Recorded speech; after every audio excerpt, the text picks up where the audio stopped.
porque Ele te ama. E hoje justamente eu estou dando início a uma série de mensagens que eu vou me estender por mais ainda 2 domingos. São 3 finais de semana, se Deus permitir. Eu vou ministrar essa série de mensagens sobre você entendeu errado. É muito, mas muito comum eu parar para ouvi-los, porque vocês me ouvem muito. Mas quando eu paro para ouvi-los, dá até medo. Dá até medo, porque você olha para mim com essa carinha assim, ó, de sabidão, eu falo, tá por dentro, tá me acompanhando, essa pessoa tá ligada. Na hora que eu vou ouvir, misericórdia, olha, você entendeu errado. Entendeu errado. Você entendeu errado. Muitas pessoas se convertem e elas mudam literalmente de religião. Então ela tinha lá um costume, ela era do candomblé, ela tinha um costume de sexta-feira. Ela se converte, ela tem o costume de vir domingo. Ela muda só isso. O outro era na igreja católica, ele se converte à igreja evangélica, é batizado, e aí ele frequenta aqui, mas continua na missa. Mesma coisa. Você está entendendo? Simplesmente a pessoa não percebeu que a conversão, ela é algo, é um caminho, gente. É um caminho sem volta. Não dá para eu acreditar que alguém que conheceu o Jesus que eu sirvo, pode, por causa de desânimo, por causa de perseguição, por causa de problema, por causa de pecado, abandonar essa carreira. Não estamos falando do mesmo Jesus, porque o meu Jesus é maravilhoso. De quem mais aí? Nós estamos falando do mesmo? Esse Jesus é que faz aquele dia que eu estou cansado, meu físico está cansado, estou meio chateado porque o irmão da cantina lá me serviu um café frio. Estou chateado. Mas esse Jesus é tão maravilhoso que eu deixo tudo isso de lado e falo, eu vou à igreja que eu pertenço para adorar ao meu Deus. Mas tem muita gente que não faz isso. Aí você fala, o que aconteceu? Pastor, estou enfrentando uns problemas. No mundo tereis problemas. Mas tende bom ânimo. Um ânimo positivo. Coisa difícil de encontrar também. Um ânimo positivo, porque o pessoal por aí, meu Deus. Você entendeu errado. E eu estou vendo que eu vou ter só 3 domingos para falar isso. E eu comecei a ver, gente, tem muita coisa que você entendeu errado. E eu acho que em outra oportunidade eu vou repetir esse mesmo tema com outros assuntos. Mas para hoje, vou falar sobre algo que você entendeu errado. E se entendeu errado, você não consegue viver certo aquilo que Deus tem. Mas a palavra de Deus está aqui para nos esclarecer. E vai nos ensinar em nome de Jesus. Hoje você vai entender sobre santidade. Entendendo a santidade. Abra sua Bíblia em 1 Pedro, capítulo 1, versículo 13. E você vai ver sobre santidade. Santidade. Você vai ver algo sobre santidade. O que a Bíblia fala sobre santidade?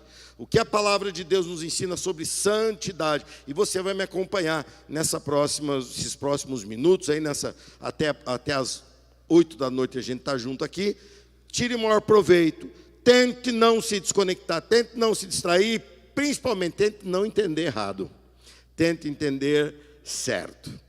Está escrito assim na palavra de Deus: portanto, preparem sua mente para a ação e exercitem o autocontrole. Vamos repetir junto essa parte que eu acabei de ler? Vamos lá. Portanto, não, está ruim, você sabe que está ruim. Você sabe que você pode falar mais bonito, pode ou não pode? Não, você sabe. O irmão do lado também está aí, ele está perdido. Você vai ajudar todo mundo agora. Respira fundo. Isso. Estamos juntos? Então vamos lá. Portanto,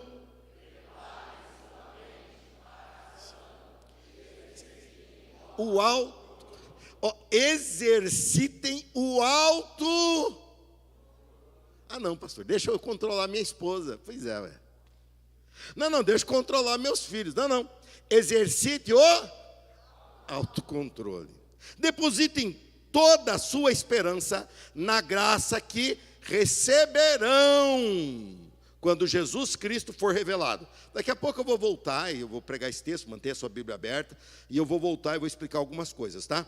Sejam filhos obedientes. Não voltem ao seu antigo modo de viver, quando satisfaziam os próprios desejos e viviam na própria ou na ignorância. Agora, porém, sejam santos em tudo que fizerem, como é santo aquele que os chamou.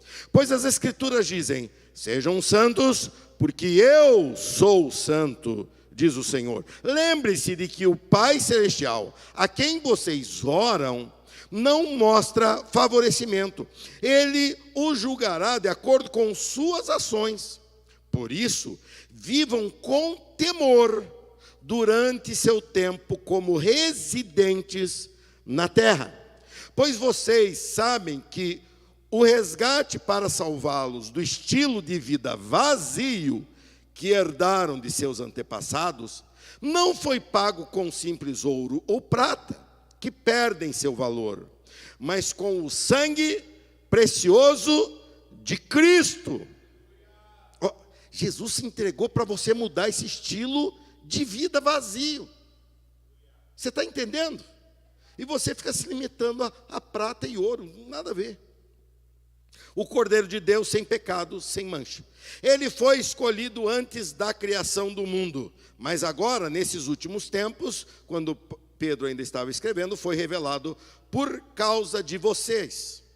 Por meio de Cristo, vocês vieram a crer em Deus. Depositam sua fé e esperança em Deus, porque Ele ressuscitou dos mortos. Cristo ressuscitou Cristo dos mortos e lhe deu grande glória. Uma vez que vocês foram purificados de seus pecados, quando obedeceram à verdade, tenham como alvo agora o amor fraternal, sem fingimento. Amem uns aos outros sinceramente, de todo o coração, pois vocês nasceram de novo, não para uma vida que pode ser destruída, mas para uma vida que durará para sempre, porque vem da eterna e viva palavra de Deus. Pois os seres humanos são como o capim, sua beleza é como as flores do campo. O capim seca e as flores murcham, mas a palavra do Senhor permanece para sempre. E essa palavra é a mensagem de boas novas que lhes foi anunciada, entendendo a santidade. Você entendeu errado, mas vai entender certo hoje em nome de Jesus. Santidade é um dos assuntos mais mal compreendidos da nossa fé, e é o assunto mais importante. Por que ele é mal compreendido? Porque você vem com uma bagagem de ensinos da vovozinha, da cultura religiosa do país, e você entende totalmente distorcido. Você vem com uma realidade em que você traz uma mentalidade de que se errar, você negocia, rezando o número de vezes, ou fazendo uma oferenda, ou alguns trazem para a igreja e dão dinheiro por causa de peso na consciência. Ao tempo que a Bíblia diz que você deve primeiro se consertar e depois vir entregar a sua oferta. Isso tudo tem gerado uma interpretação muito distorcida. E quem ganha com isso é Satanás. Porque além de ele te limitar numa vida de santidade, ele não consegue fazer, ele não deixa que você se torne um instrumento de Deus para refletir a beleza de Deus. Porque Deus é santo, e ele diz, seja santo, porque eu sou santo. Eu nasci e cresci num ambiente cristão evangélico. Nasci numa igreja batista tradicional, vivi naquela igreja até 6, 7 anos, quando meu pai e minha mãe conheceram a obra da renovação espiritual e se abriram para os dons espirituais, e então ali eu já comecei a experimentar logo com 7 anos o batismo no Espírito Santo, e fui indo e seguindo o caminho que Deus estava me permitindo viver. E quando fui chegando na minha adolescência, que é quando você vai tendo tua iniciativa, você vai tendo teu gosto, porque até ali você veste o que tua mãe compra para você vestir. Até ali você vai onde te levam para ir. Você é criança. Mas quando você vai ficando mais adolescente ou junior, você vai começando a perceber o mundo e começando a ter suas conclusões. E aí vem aquela preocupação da questão de uma vida agradável a Deus. E me vieram com uma lista de nãos. Você não pode isso, você não pode aquilo, você não pode aquilo outro. Você também não pode aquilo mais. Sabe aquilo outro que você pensou? Nem pense. E sabe aquilo outro? Também não pode. Sabe o que eu entendi? Que se eu fosse uma samambaia, eu ia ser agradável a Deus. Porque uma samambaia não faz nada, ela está ali. Ela está ali. E muita gente vive pensando nisso. Está totalmente errado. Nós entendemos que a vida, ela é dinâmica. A vida acontece. E se você não escolher o certo, você vai escolher o errado. Então você não tem que se preocupar em não fazer o errado. Você tem que se preocupar em fazer o certo. Quem faz o certo não tem tempo para fazer o errado. Essa frase é boa para Instagram. É boa. Quem faz o certo não tem tempo para fazer o errado. Não tem. E é nessa visão de uma santidade de ação e não de omissão, de uma vida de santidade que Deus sustenta por fundamentos, por princípios, eu quero que você me acompanhe e que você aprenda. Eu vou deixar com vocês 2 pilares, mas inabaláveis, e você vai ver que os 2 se conectam. E você vai entender, nesse texto que nós lemos, que se você tiver com esses 2 pilares, baseando a tua vida de santidade, você vai crescer nisso. Irmãos, eu não espero perfeição de ninguém, nem de mim, e nem a Bíblia espera a perfeição de mim. A Bíblia pede que eu cresça. A Bíblia nos ensina a crescer. A crescer. Eu pastoreio há algum tempo na mesma igreja. Conheço alguns há décadas. Eu não espero que essa pessoa não erre, mas eu tenho uma esperança muito grande que ela não erre mais na mesma coisa. Está me entendendo? Diz amém. Quando é nenenzinha assim, que nem a Ana Laura, que está ali glorificando ali, ela não sabe nada. E a gente tem que fazer isso mesmo, sair correndo, acudir. Mas daqui a pouco, ela vai começar a andar.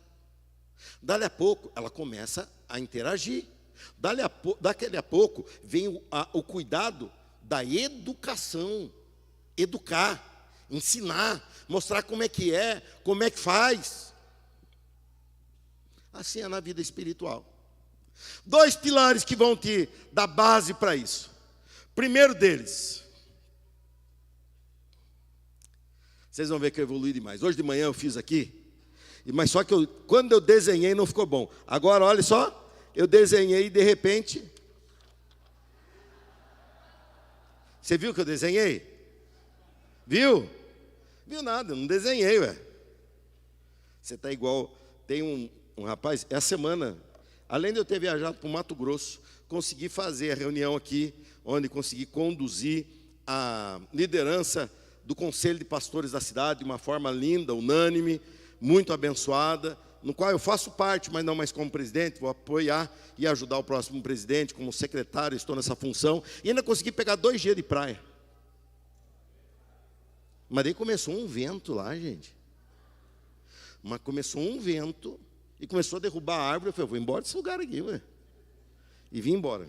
É pobre, é uma desgraça, né? Consegue 2 dias para ir e mesmo assim dá uma azedada. Mas eu cheguei lá e tem um rapaz na portaria. Ele é de uma igreja de doutrina pesada. Disse ele para mim, e eu moro na praia, hein?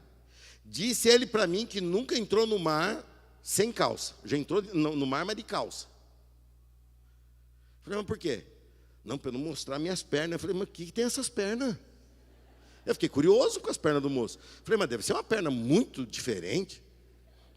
Não, é porque é uma vida de santidade.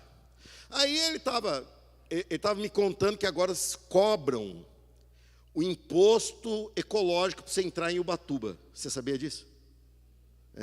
Então, eu não sabia.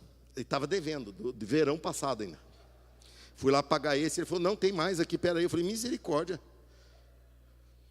Estão cobrando isso aí do ecológico. Aí o rapaz falou, não, e é isso, é valor alto, mostrou que iam me cobrar como ônibus, por causa do motorhome, não sei o quê.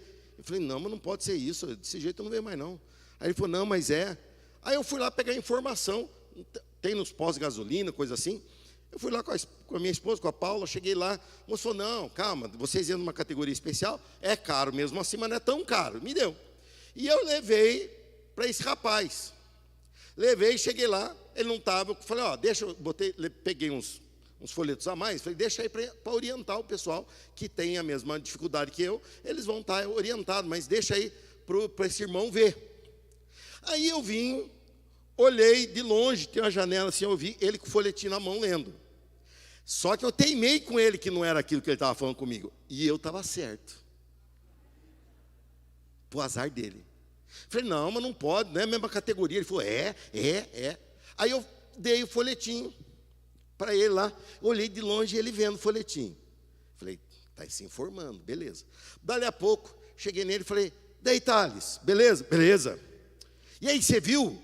O preço não é... Ele falou, não vi. Falei, você não viu? Não. Olha, o folhetinho está ali.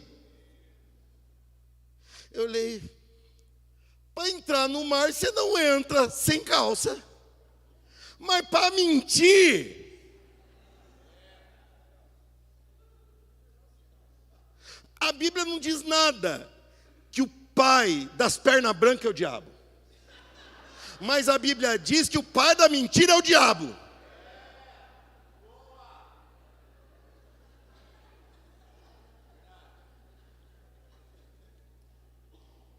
Eu estou ficando meio sem filtro ultimamente. E eu olhei aquilo e falei, que hipocrisia evangélica é essa? O cara mentindo, não custava ele falar, só porque ele estava sem razão. Aí, o que eu fiz? Aproveitei. Lógico, eu sou pastor, mas não sou santo. Santo é o Senhor, estou tentando. Eu cheguei e falei, então, você vê, né? Você viu o que eu falei? Você viu que eu estou com base bíblica para falar, que é mais barato. Bíblica não é, né? É a lei deles. Nós temos que entender que nós temos que mudar a nossa postura. E não existe mudança de postura sem nova mentalidade. Você começou lendo... pega comigo o texto novamente. Eu vou ler a primeira parte do texto, os primeiros versículos do 13, os 7 versículos primeiros. Olha só. Portanto, preparem sua mente para a ação e exercitem o autocontrole. Se só essa frase aqui, só essa linha, fosse a orientação, eu lhe digo que você já teria muitos elementos para acertar. Porque você prepara a sua mente para a ação E segundo, você prepara exercitando o autocontrole. Depositem toda a sua esperança na graça que receberam. É isso? Na graça que receberão, futuro. Faça as coisas olhando para o futuro, quando Jesus Cristo for revelado. Sejam filhos obedientes. Não voltem ao seu antigo modo de viver. Não voltem ao seu antigo modo de viver. Amanhã é segunda. Não volte ao seu antigo modo de viver. O Evangelho quer produzir mais efeito na sua vida do que mudar somente sua rotina de domingo. Ele quer te dar uma nova vida. Não volte ao seu antigo modo de viver, quando satisfaziam os próprios desejos e viviam na ignorância, ou seja, eram seus próprios senhores, porque não sabiam, não reconheciam Jesus como Senhor. Agora, porém, sejam santos em tudo que fizerem, como é santo aquele que o chamou. Pois as Escrituras dizem: seja santo, porque eu sou santo. Lembre-se de que o Pai Celestial, a quem vocês oram, não mostra favorecimento. Ele os julgará de acordo com suas ações. Por isso, vivam com temor durante seu tempo de residentes na terra. Duas palavras aqui: temor e residentes. Nós estamos numa época de sociedade esculachada. Não se tem mais temor. Não se tem mais temor. Temor não é medo. Temor é um respeito que gera na pessoa atitudes de reverência. E isso está se espalhando. Todos nós sofremos em mão de professores, porque nós não entendíamos que aquilo era necessário. E nós entendíamos que aquele professor estava ali para nos judiar, nos castigar. Mas de repente, nós fomos entendendo que ele na verdade estava ali nos ensinando, estava se doando a nós. Uma profissão maravilhosa e muito preciosa de professor. Hoje, não há respeito nenhum. E a culpa não é do governo, é do pai e da mãe. Aí a irmã não falou aleluia. Foi que é do pai, ela falou aleluia, é do pai mesmo. Eu falei, é da mãe também. Por quê? Porque nós começamos a criar monstrinho. Não, meu filho, você tem razão. Tem razão do quê? Mas nem que tenha razão, não tem. Nem que tenha razão, não tem. Depois você acerta com ele. Depois, quando a gente tinha aquele temor, porque tinha um caderninho, que era uma caderneta pequenininha, que era o vai e volta. A professora escrevia, a minha mãe lia e assinava que estava ciente. No próximo dia a professora abria para ver se minha mãe leu. Eu tentei de tudo. Eu tentei jogar aquilo no abismo, eu tentei botar fogo, mas toda vez que eu tentava me livrar da minha responsabilidade, era pior. Quando eu esqueci de mostrar para minha mãe, a professora escrevia embaixo: já falei para o seu filho e ele está se negando a mostrar para a senhora. E piorava tudo. Então eu já chegava e falava: mãe, tem recado para você ir ver o que é aí. Aí eu sabia, levava a bronca da mãe e da professora. As duas pareciam que estavam mancomunadas contra mim. Hoje, se escreve alguma coisa, a mãe olha e fala: o quê? Do meu filho? Eu vou mostrar para essa professora. Professora, só aguenta teu filho 1 ano. Você vai aguentar a vida inteira. O temor. Eu me lembrei, quando estava estudando sobre isso, de anos atrás, uma atitude errada, final dos anos 90, numa véspera do dia em que o Brasil para celebrar, os católicos celebram o dia da Nossa Senhora, dia 12 de outubro. Na véspera disso, na madrugada, num programa que ninguém estava vendo, na madrugada, um bispo da Universal para mostrar que aquilo era só uma estátua, chutou. Mas não chutou, arrebentou, não. Ele deu um chutinho. Ele fez errado. Quem tem aquilo como sagrado, eu sei que não é, mas a pessoa não sabe. Irmãos, eu lembro que as redes de TV, meu Deus, mostravam aquele chute. Aquilo atrasou o projeto da Universal, pelo menos em 10 anos no país. Isso eu ouvi do próprio Edir Macedo. O chute da Santa. Atrasou em pelo menos 10 anos. Colocaram lá, existe um código legal, vilipêndio religioso. Vilipêndio à imagem religiosa. Isso é crime. Aquele bispo foi transferido para a África. Na Igreja Universal da África. Ficou anos. E todo mundo ficou indignado. Inclusive eu falei, ele fez errado. Eu já era evangelista ou pastor aqui, não lembro. Eu falei, fez errado, não tinha o direito de fazer isso. Ele poderia botar ali, fazer. Não, eu nem levaria, eu faria referência. Mas ele perdeu a mão. Os últimos 2 anos, na Avenida Paulista, uma pessoa trans se expõe a ficar crucificada, fazendo caçoando do nosso Cristo. E a mídia fala o quê? Liberdade. Liberdade de expressão. Ué, a lei mudou? Não. O temor fugiu. O temor fugiu. O que deveriam fazer? Aplicar a lei. A pessoa que fez aquilo deveria ser punida mediante o critério da lei, só isso. Não tem que bater, não tem que cancelar nas redes sociais. Não, não, não. Existe lei. Sujeito a tanto de detenção ou a multa, aplica a lei. Não importa se é trans, se é hétero, se é lei. Mas está faltando temor. E quando não há temor, você começa a fazer disso casa de ninguém. Mas aí a Bíblia nos chama a atenção para a segunda palavra, residente. Eu tenho muitos amigos nos Estados Unidos, brasileiros que moram lá, trabalham lá, e muitos deles conseguem o documento de residente, que eles chamam de green card, ou passe livre, cartão verde.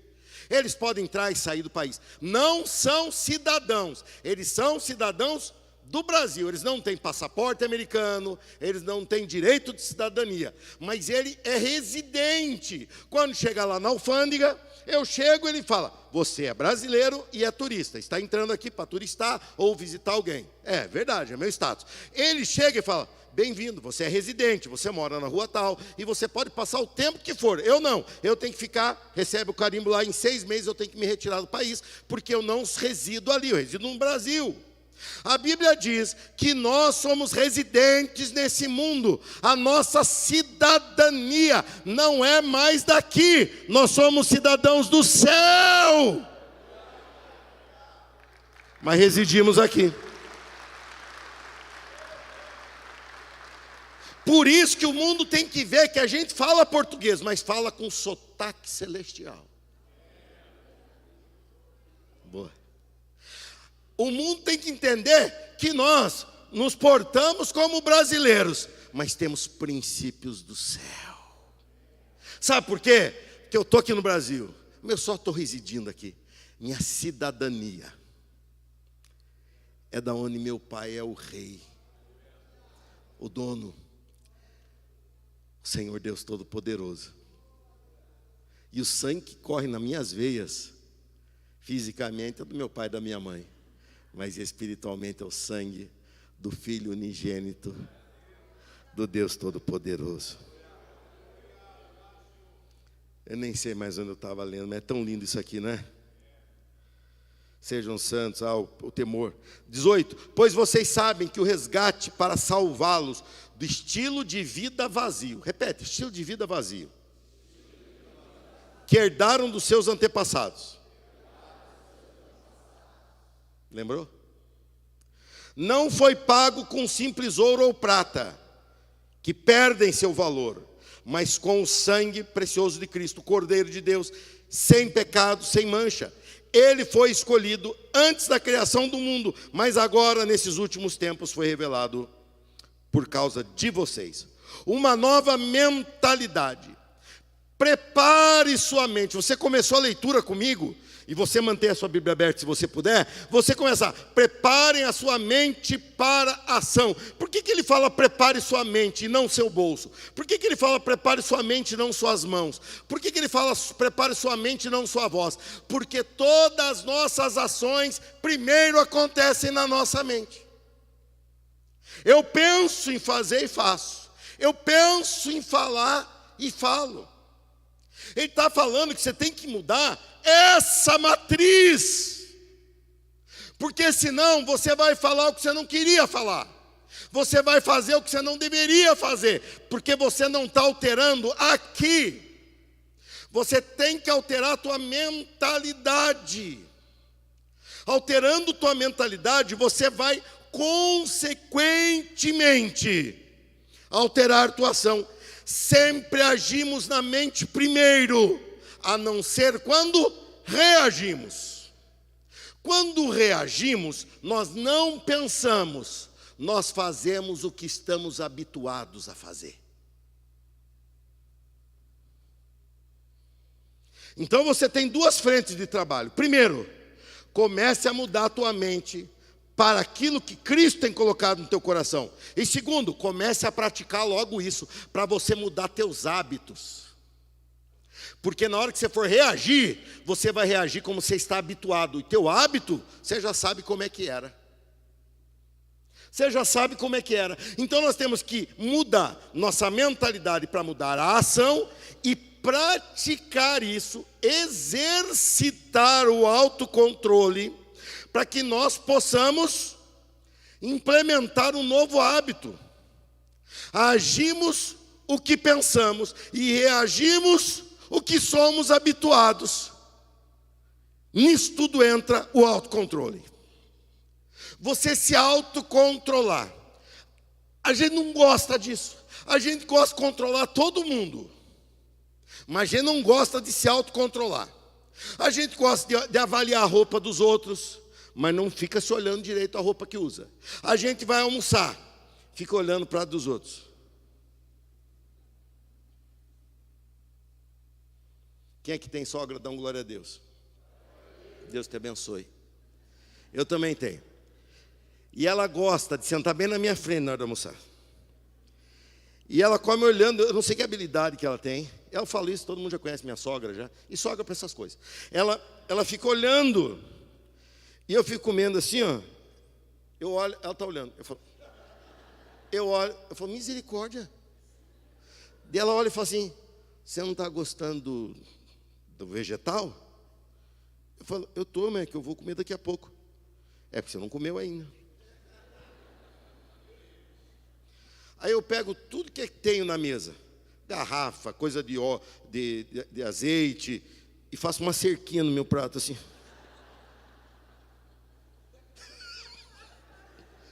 Eu falo, se a igreja visse isso aqui, ela nunca ia imaginar que o pastor dela passa por isso. Mas pastor também tem sogra, né? Então um beijo para minha sogra, que deve estar me assistindo, ou talvez tenha parado de me assistir agora há pouco, né? Uma das duas. Eu olho aquilo e falo assim, ela quer controlar o meu. Aí eu faço o quê? Eu olho pelo lado das minhas garrafinhas e falo, você também não comeu tal coisa. Aí dali a pouco eu olho e falo assim, a senhora está comendo pouco, ou se comeu demais, a senhora está comendo muito. Por quê? É muito mais confortável você controlar os outros. É muito mais confortável você controlar os outros. É muito mais confortável. Mas a Bíblia diz que isso não te traz benefício nenhum. Você tem que ter autocontrole. Você tem que controlar a si mesmo. E quando você começa a controlar a si mesmo, você começa a enfrentar os desafios de quão difícil é domar esse ser indomável que tem aí. Quão desafiador é. Antigo modo de viver, estilo de vida vazio, ou que ele se refere, era quando a tua vida se resumia nela mesma. A tua mentalidade anterior era uma mentalidade de escassez. Era uma mentalidade de escassez. Então o que acontecia? Desde que eu nasci, a carne é cara no Brasil. Sempre foi cara. Eu não sei porque tem tanto boi. Eu viajei para Mato Grosso semana passada, essa hora eu estava pregando lá no Mato Grosso. Mais gente tem tanto boi, tinha que ser mais barato. Mas deixa lá. E eu lembro que era coisa assim rara. Aquele bife, aquele negócio. Quem teve uma infância assim meio dosadinha? Levanta a mão, deixa eu ver. Vocês eram meio de vida, hein? Ou nem comia bife nunca? Quem é que teve uma infância assim que o bife era um por cabeça? Levanta a mão aí. Levanta a mão. Então, mas eu era o irmão mais novo. Você sabe o que é ser um irmão mais novo? É o que escolhe por último.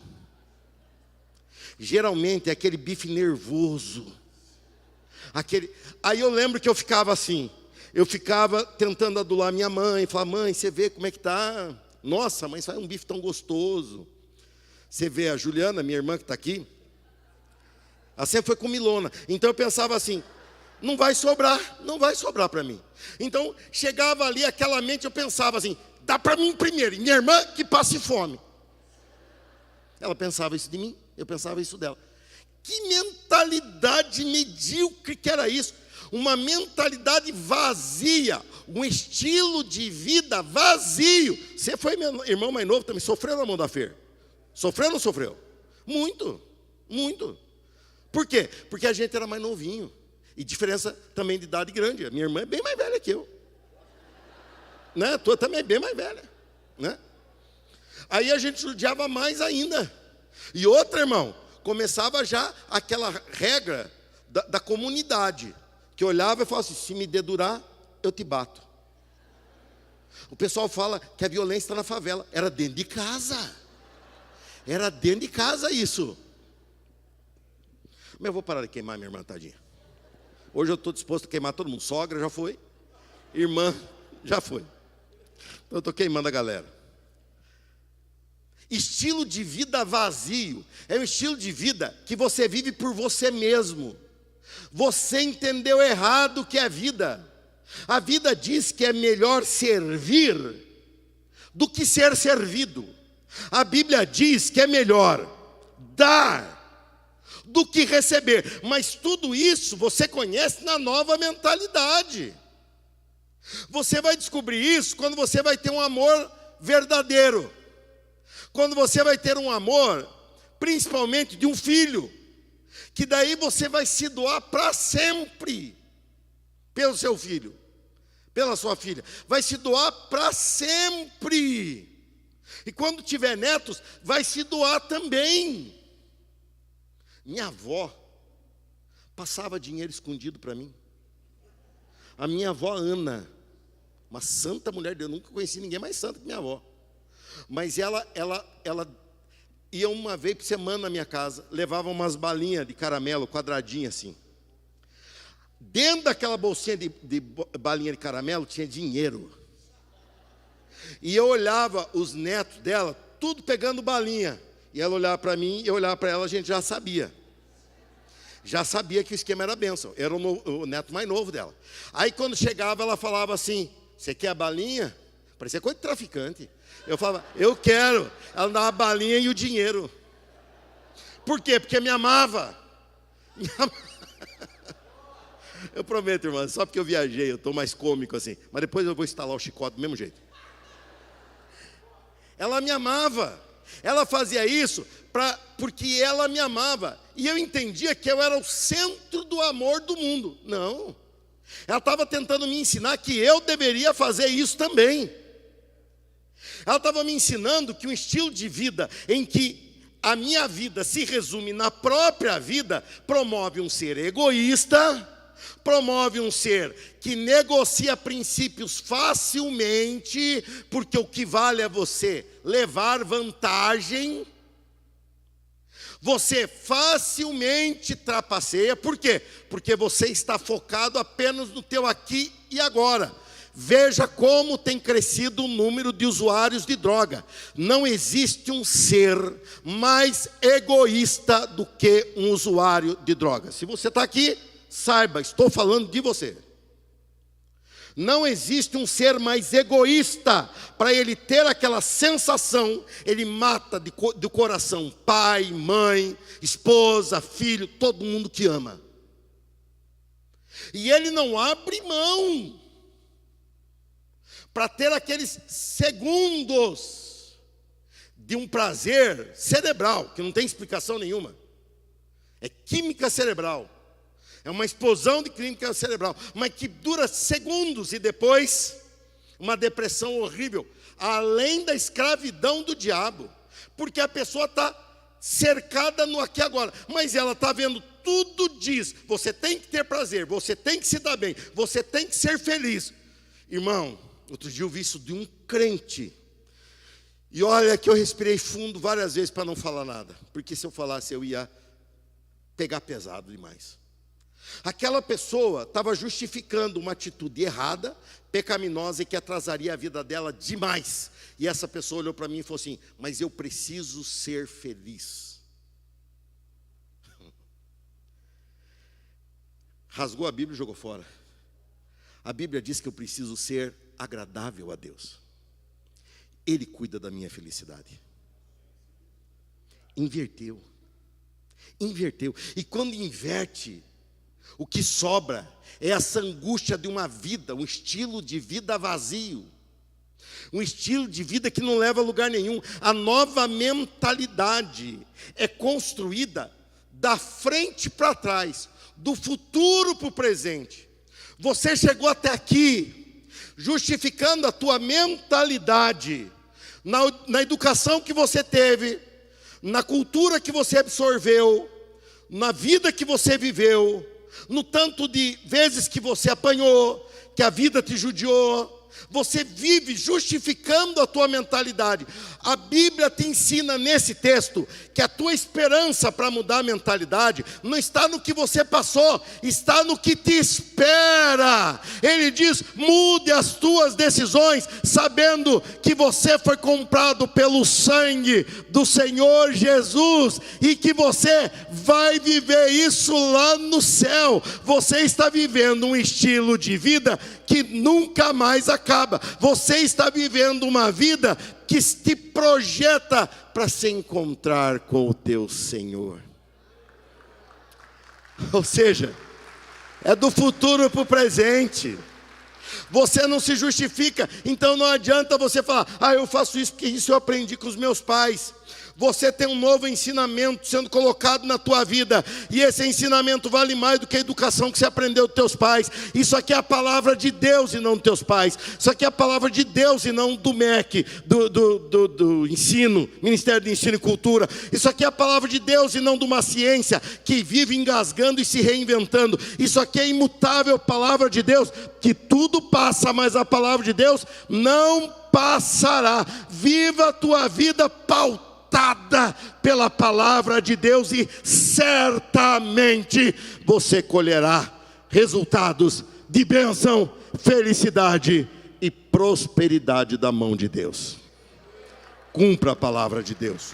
Cumpra a palavra de Deus. Cumpra a palavra de Deus. Santidade. Santidade é alinhar a tua mente com a mente de Deus.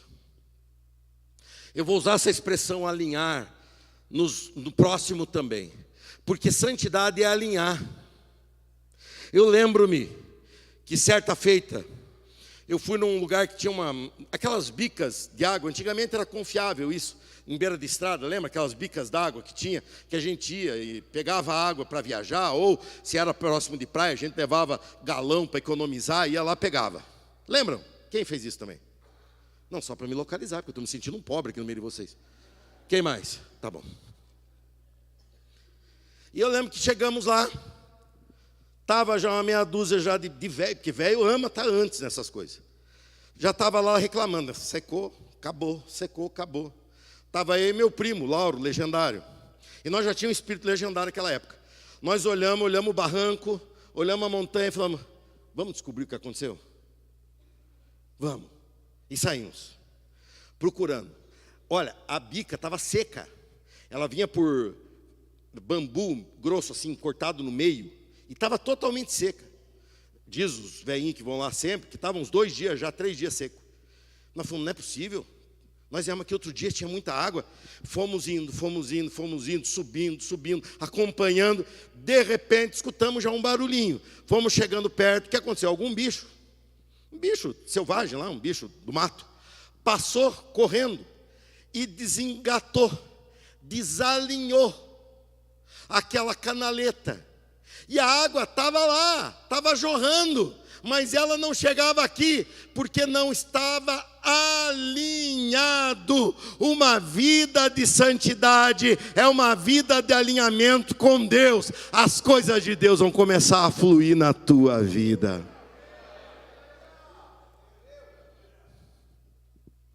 Nós pegamos, alinhamos, chegamos lá embaixo, a água chegou antes da gente. A gente estava descendo, e escutamos já os homens. Olha, arrumaram, ó, deu certo, olha, a água voltou. Por quê? Porque estavam desalinhados. Não adianta você insistir e de repente você para e fala assim, eu vou orar. É uma oração estranha, uma oração de gente que não se conhece, é uma conversa sem intimidade. Porque não há alinhamento. Santidade é alinhamento da tua mente com a mente de Deus.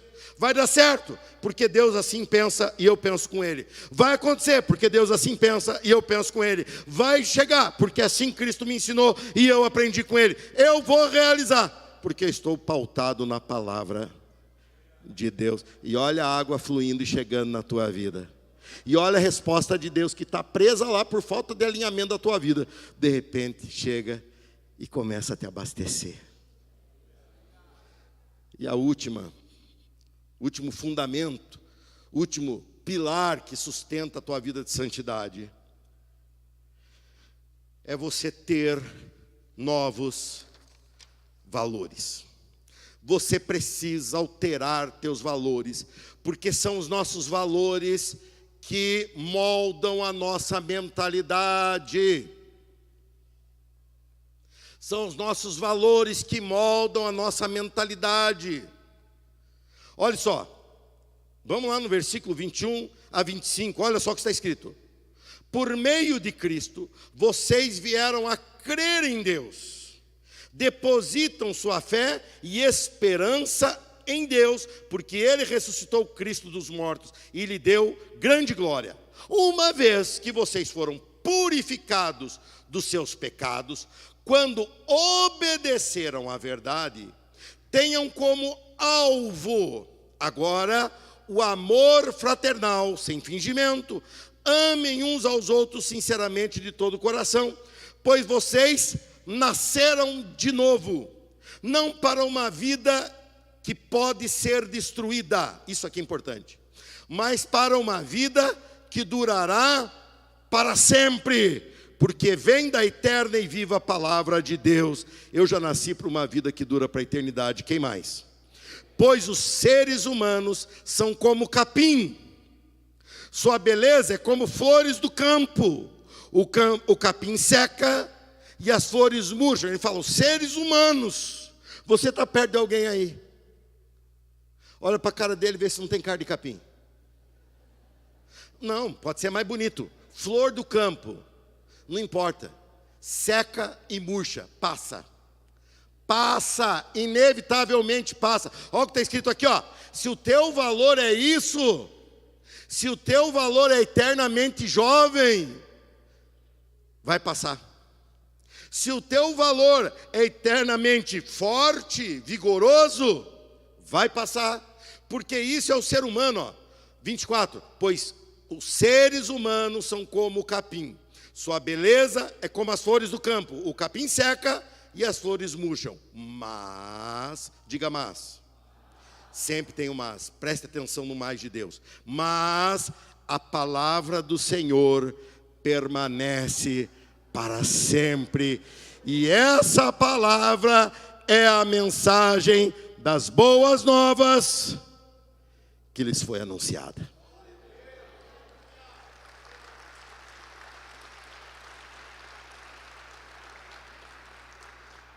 Ter novos valores. O que vale mais? O que vale mais é o que dura. A durabilidade das coisas determinam o valor delas. Eu tenho um exemplo que eu já usei, mas é muito simples de você entender isso. O que vale mais?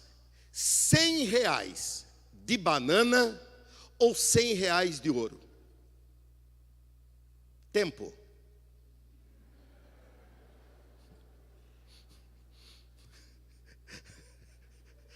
O que vale mais? Fala para quem está perto. E aí? Eu acho que é isso. R$100 de banana ou R$100 de ouro?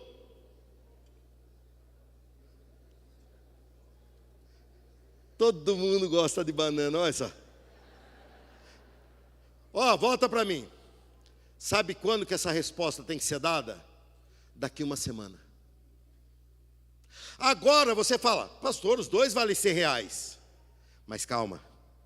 Daqui uma semana você me responde outra vez.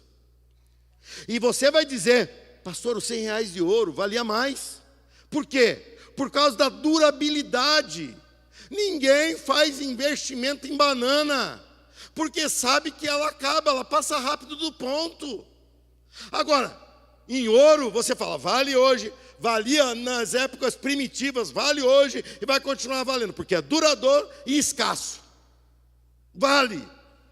Isso é escala de valores. Você tem que começar a ter novos valores baseado na durabilidade. A nova vida que você já nasceu e já está vivendo, nasceu de novo em Cristo, você está vivendo para a eternidade com Jesus. Olha só, logo, essa vida que você está vivendo hoje, você já vive sendo eterno com escolhas passageiras. Você está vivendo a eternidade com escolhas passageiras. Vir ou não nesse culto é algo que daqui 15, 20 minutos já passou. Não importa mais. Mas o seu valor na eternidade está anotado. Você amanhã, discutir ou não, falar um palavrão ou não, passa, gente. No outro dia ninguém lembra, mas na tua eternidade isso tem diferença. O tal do galardão que nós vamos receber. Quantas situações eu suporto, engulo, pensando no meu galardão. Porque hoje, talvez, eu tendo o poder da caneta, eu resolveria, eu sou o presidente, eu mando, desmando. Mas isso passa. É como o capim que seca, é como a flor que murcha. A palavra de Deus é quem vai me dar respaldo na eternidade. E eu estou preocupado no galardão que eu vou receber lá. Então, eu não acordo dizendo, eu tenho que ser feliz. Eu acordo dizendo, eu tenho que agradar ao meu Deus. Porque não há nada mais feliz do que ser agradável a Deus. Se você se converteu e não está assimilando os valores eternos, os valores do reino, se você não está assimilando, você vai ter uma dificuldade tremenda com a nova mentalidade, porque são os valores que sustentam a mentalidade. São os novos valores que vão te dar uma nova mentalidade, e isso vai te conduzir a uma vida de santidade.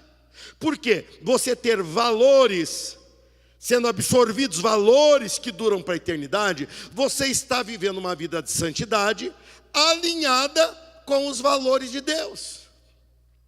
Os valores de Deus, e ele apela para o valor imutável. Ele diz, o maior valor é o amor. Ame sem fingimento, ame sem merecimento, porque nós já fomos alvos desse amor. Nós fomos amados por Deus sem merecimento algum. Então nós temos o dever de compartilhar isto. Compartilhar, ter compaixão, nos preocupar, estender a mão, ajudar no que pudermos, porque isso reflete o valor do reino e a mentalidade do reino. Eu conheci alguém que foi exatamente assim, e o seu nome foi Senhor Jesus, e eu sou discípulo dele. Ele é meu mestre, eu quero me parecer com ele. entendendo a santidade. Santidade é o idioma de Deus. Deus fala a língua da santidade porque Ele é santo. Se você quer ser entendido por Deus, comece a agir parecido com o que Ele nos ensina a agir. Leia a palavra de Deus. Pastor, mas é muita coisa, eu não sei por onde começa. Tenha intimidade com os 4 evangelhos. Consegue ler facilmente os 4 evangelhos. Mesmo você que tem uma vida corrida, você consegue, quando você vê, você já acabou. Você vai conhecer Jesus. E no exemplo de Jesus, você vai conhecer valores que duram para a eternidade. Você vai ver em Mateus 5, 6, 7, no Sermão do Monte, ele falando assim: foi ensinado para vocês. Foi ensinado por quem? Pelo Antigo Testamento, pela Bíblia. Ele fala: eu porém vos digo. Por quê? Porque o Antigo Testamento, ou a autoridade do Antigo Testamento, que eram os 5 primeiros livros, chamado Torá, foi escrito por Moisés, nascido no Egito. Ele vinha com o discurso do reino, nascido no céu. É diferente. Aquilo era uma mensagem de transição para uma família se tornar uma nação, e uma nação que receberia Jesus. Agora Jesus já estava falando para as nações do mundo todo, para mim e para você, de todas as faixas culturais, sociais, econômicas, todos ele fala a língua exata, e a língua que ele fala é: seja santo, porque eu, o Senhor, sou santo. Você tinha entendido errado, mas hoje você entendeu certo. Tua vida não é uma relação, ou como diz o pastor Renato, uma lista de coisas que você não pode fazer. Pelo contrário, a Bíblia, ela é propositiva. Ela te diz o que você deve fazer. E ser agradável a Deus é se desviar do mal. Mas é se desviar do mal olhando para o bem. Se você se focar no mal, é naquilo que você vai cair. Se você ficar olhando para um buraco, é naquele buraco que você vai cair.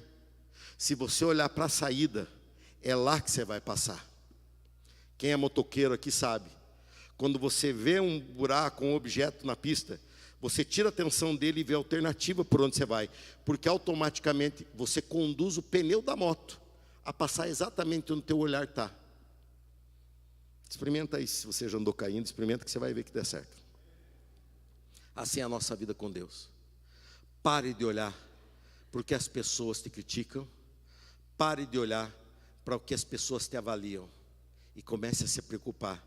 O que Deus acha de você? O que Ele está sorrindo ou não para o que você está fazendo? O que Ele acha da tua postura? O que Ele acha da tua resposta? O que Ele acha da tua vinda ao culto? O que Ele acha da tua vida de crente na segunda, terça, quarta? O que Ele acha? Se preocupe em agradar quem tem que ser agradado. E o restante é secundário. Se sobrar, se esforce. Caso contrário, busque em primeiro lugar as coisas de Deus e a sua justiça. E o restante, Ele está cuidando ou não está? Vamos ser alinhados com Deus. Uma vida de santidade é uma vida alinhada com o propósito de Deus. Se coloque em pé junto comigo.